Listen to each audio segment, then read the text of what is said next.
Hi everyone, so today I thought I'd just talk a little bit about why I choose to keep the bunnies indoors instead of outdoors.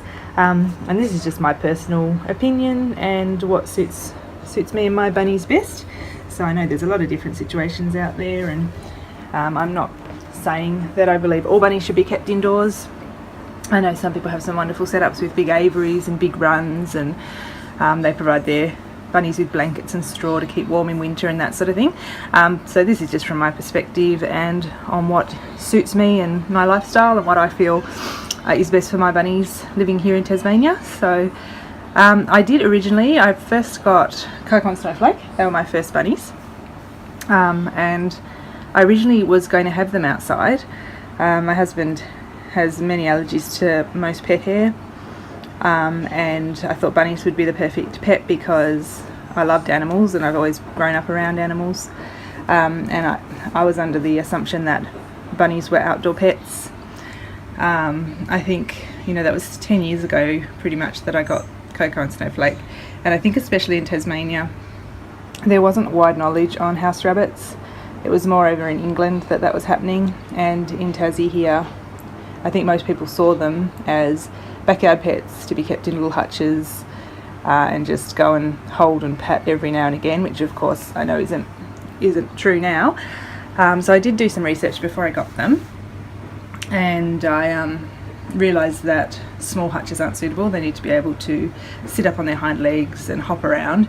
So I got my husband to painstakingly make a really large wire cage for them, and I bought an insulated dog kennel that I could stuff with straw to keep them warm. And when I bought them home, they were originally outdoor bunnies, but the more I read and researched, the more I realised I really felt that they were more suited as indoor pets.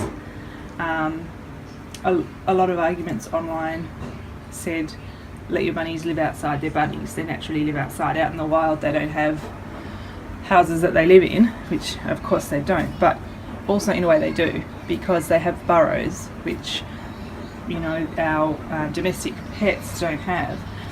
And with their burrows, they are a constant temperature underground, so they are actually spared from the extremes of temperature by having their burrows. And as our pets don't have that, it was really a moot point for me. It wasn't relevant.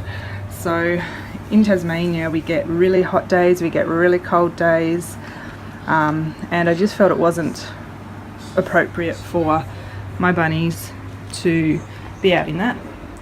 Also in Australia, rabbits are introduced species, so they are seen as a pest by the farming world, and it is illegal here to vaccinate against myxomatosis as a result of that. The government actually releases myxomatosis to farmers to put on bait and help control the wild rabbit population, and it is feared that if a domesticated rabbit, pet rabbit that has been vaccinated, got out into the wild, it could spread immunity to the wild rabbits. So that is disappointing, because it's an awful thing not to be able to vaccinate our pets against. But as mosquitoes can carry that, and we have a lot of mosquitoes here in Tassie in the summer, I was really worried having them outside too, that would be an issue as well, that they would easily pick up myxomatosis, because we do have regular outbreaks close to us. And I wanted to spare them from that, of course, if I could. So they were some big points. Also, I like them to drink from water bowls, and outside they just get so many bugs that can carry these sort of viruses in their water bowls, which was a worry. So it was a bit tricky, because we were renting at the time. We were renting the house we live in now still, but we were renting. We hadn't purchased it yet, and I hadn't got permission to have them inside. Also, it was a bit awkward because I had agreed to get them because I thought they would be outdoor pets and suitable for my husband's allergies. So it was a bit awkward, but I knew, the more I researched, the more I knew this for my bunnies was the right thing, to take them indoors, and so I couldn't just ignore that. I had to do what I thought was right for them. So I asked my landlord and got permission off him to keep them indoors, and I also broached it with my husband, and he was great. He was really understanding, and he wanted what was best for them as well. He's very loving. So we put them in their own room, and we got the air purifier to help filter out the hairs and dander and stop them escaping out the room for my husband, and that worked really well. So yeah, I'm so glad I've got them inside. You know, they're just so much more personable, so much more a part of the family being inside rabbits.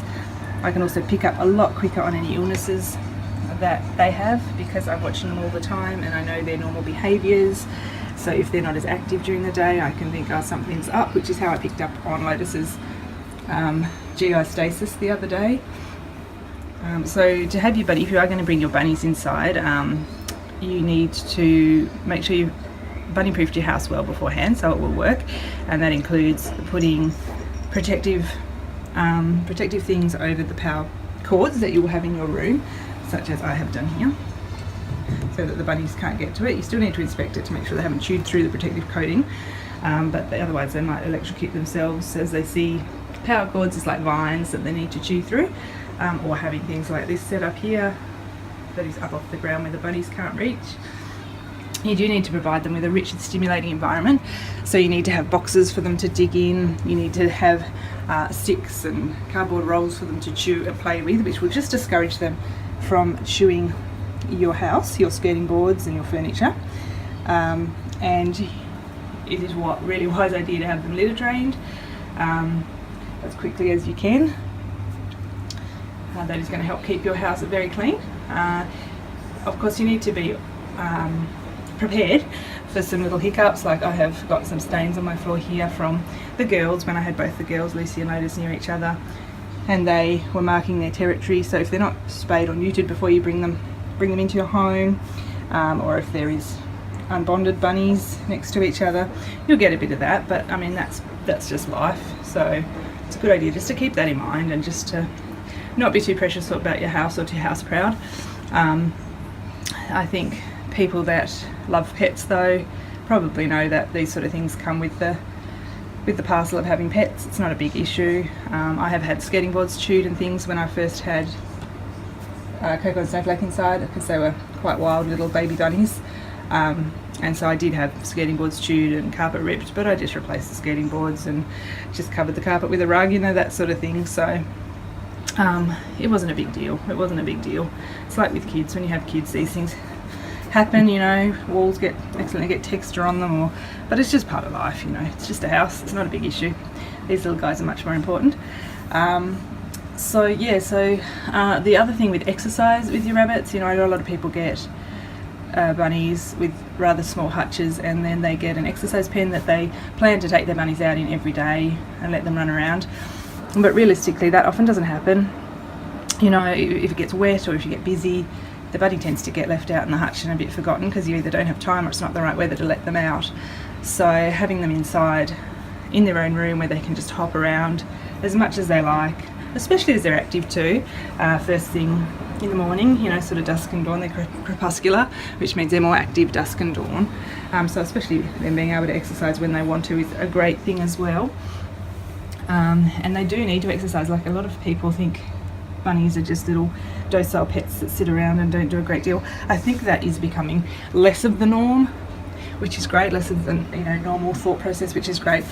But yeah, they need to be able to jump and hop and, you know, romp around and dig and do all the natural behaviours that a bunny in the wild would exhibit. So it's really great for them to just have a lot of space as well, which I think is easier indoors a lot. So yes, that's just my little views on why I have them indoors. They're also safer from predators in here. You know, cats aren't going to stick their paws in through the bars and scare them. They're not going to get startled by hawks in the sky or that sort of thing. It's just a little bit safer for them. So as I said, that's just my opinion. I'm not meaning to offend anybody by sharing this or saying that my situation is suitable for everyone. Everyone has their own situation and they know what's right for their bunnies and what's right for them. But yeah, I just thought I'd share that and share my journey with them becoming indoor bunnies and how that's worked for me. So thank you so much for watching, and I will see you next time. Bye.